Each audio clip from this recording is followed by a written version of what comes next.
So it all started back in May.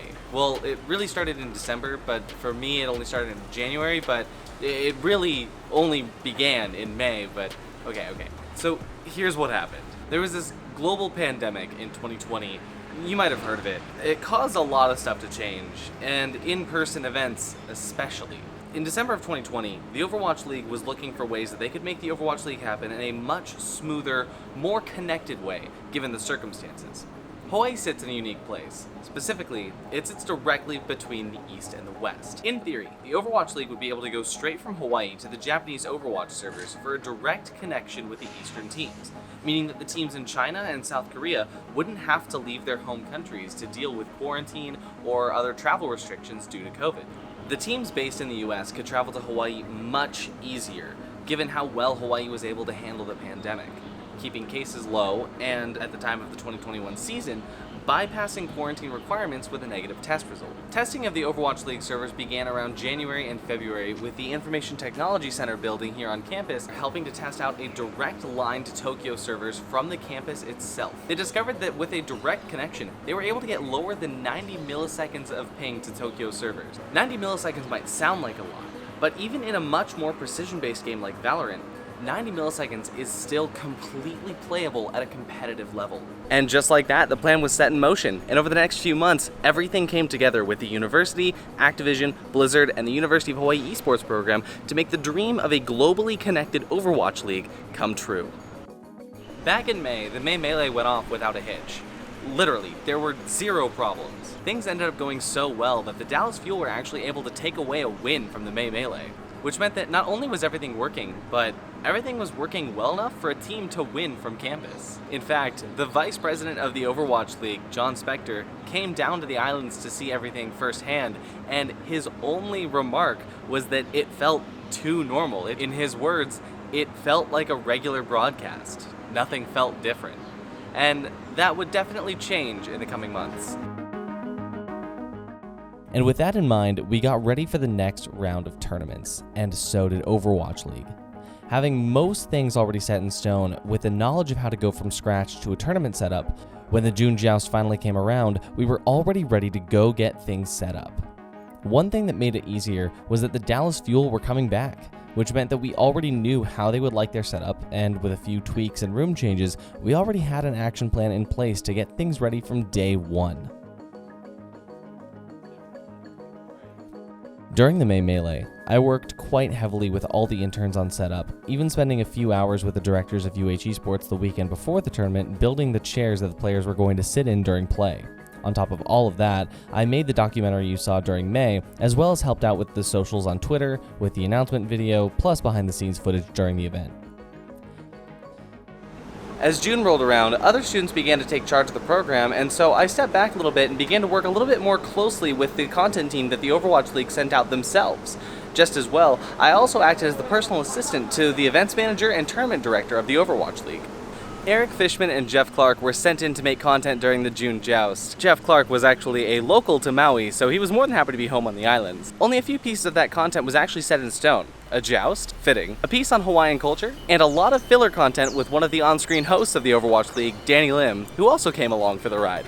Most of the content featuring Danny was almost completely unplanned, just a general idea of what was needed and when it was needed by. The rest was kind of figured out on the spot, and I was super surprised at first, but once I kind of got used to it, it was just really awesome and laid back to, help out where I could, and it was just really cool to be a part of. This was super surprising to me at first, but once I understood that the content team was just as flexible as us interns were, I was more than happy to help out where I could, filming B-cam footage and even filming what was the very first drone footage used in the Overwatch League, citation required.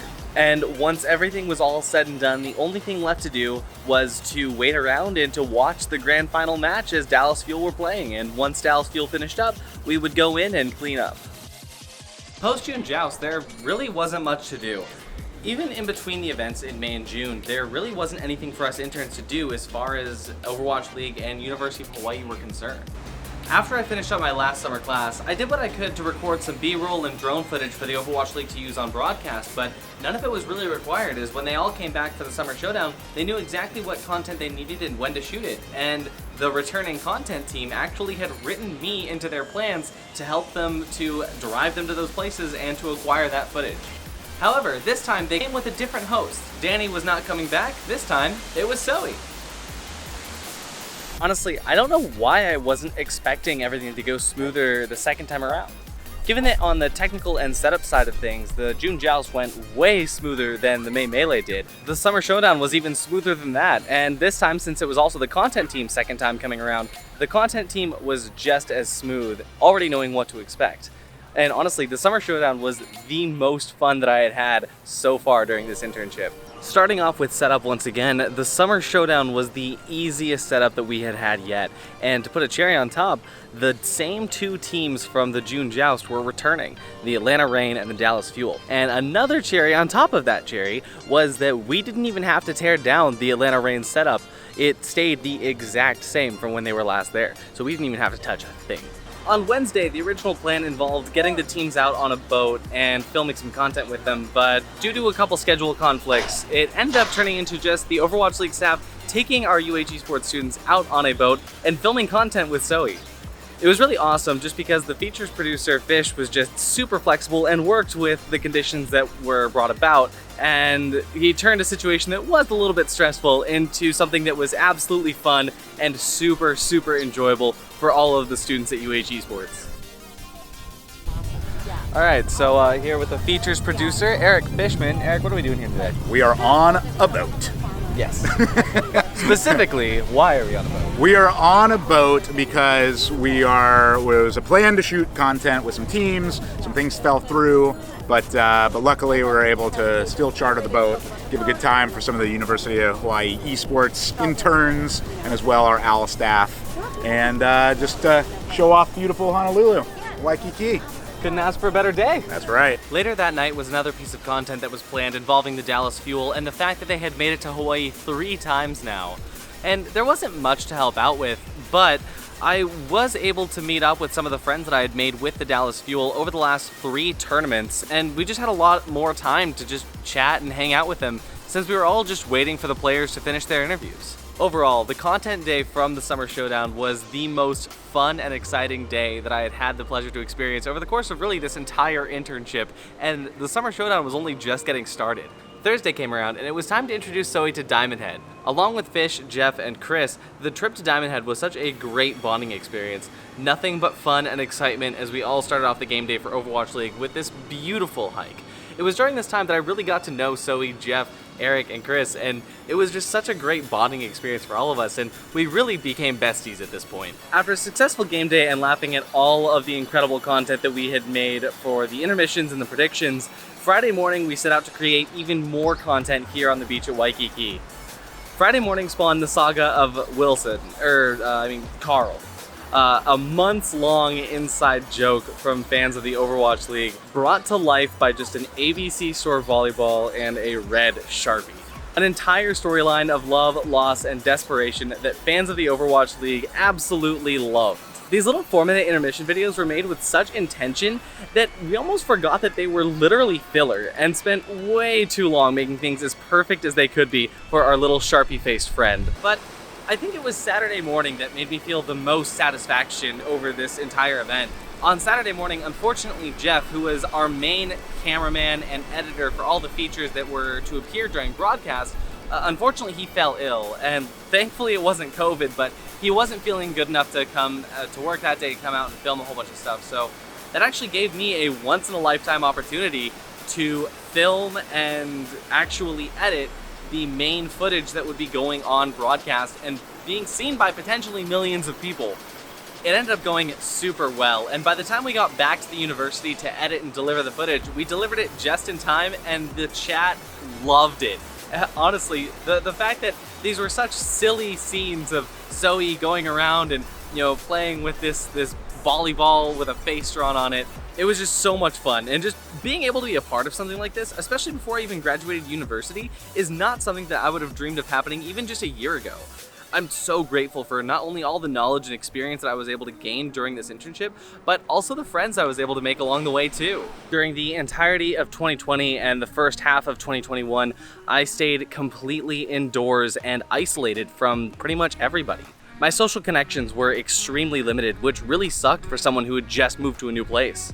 So the ability to get out and socialize with students and mentors who are just as passionate about the esports industry as I was a great way to kind of get back into the real world, especially after over a year of being locked inside. Not only that, but this was my first chance to really be on campus since I transferred here during lockdown. Throughout all of this, the tournament director and events manager, Chris, had taken me under his wing as his personal assistant, which also entailed like a lot of surfing in the mornings, alongside all of the content-related stuff that I had been doing with Jeff and Fish. Chris actually ended up trusting me enough to recommend me to the people that hire for these esports events as everything is starting to go back to normal, and he actually got me a job working at CDL Stage 5 Majors and the finals. I could not be more thankful for the opportunities that are laid in front of me just thanks to this internship and all of the wonderful and amazing people that have taught me and allowed me to make mistakes all along the way. I have never wanted anything more in my life than to work in the esports industry. And while I really have no idea what's going to happen next, I'm going to do my best to make the absolute best content that I can as I document my entire journey along the way. And I just want to say a huge thank you to the Overwatch League for coming to my university, for not only giving me the chance to see what a real professional esports event is like from the inside out, but for giving me the chance to see what I'm capable of and what is possible in this industry, and just granting me the opportunity to propel myself headfirst into this industry before I've even graduated university. Like I said, I genuinely have no idea what's next, but follow me along as I try and figure it out. Thank you so much for watching. Take it easy, take it breezy, take it beautiful.